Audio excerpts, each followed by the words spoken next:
नमस्कार, मी डॉक्टर विनीत वानखेडे, मधुमेह व हृदयविकार तज्ञ, नाशिक रोड येथे कार्यरत आहे। आज आपण डायबिटीस या आजाराचे निदान कसे करावे याविषयी बघूया। डायबिटीसची काही मुख्य लक्षणं आहेत। उदाहरणार्थ खूप तहान लागणे, खूप भूक लागणे, लघवीला खूप जाणे आणि वजन कमी होणे।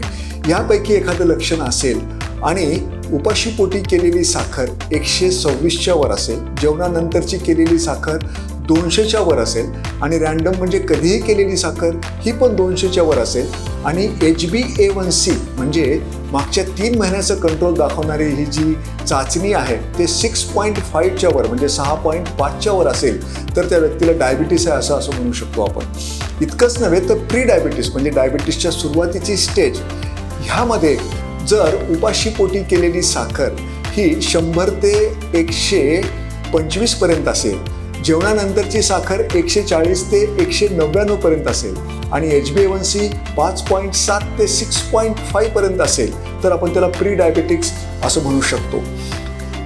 गर्भावस्थेचा जो आजार आहे त्याला गर्भारपणात होणारा जो डायबिटीस असं आपण म्हणूया, त्याचं निदान थोडंसं वेगळं आहे। यामध्ये आपण त्या व्यक्तीला उपाशीपोटी साखर तर करतोच, नंतर 75 ग्रॅम ग्लुकोज देऊन 1 तासानं आणि 2 तासानं साखरेचं रक्तातील प्रमाण मोजलं जातं।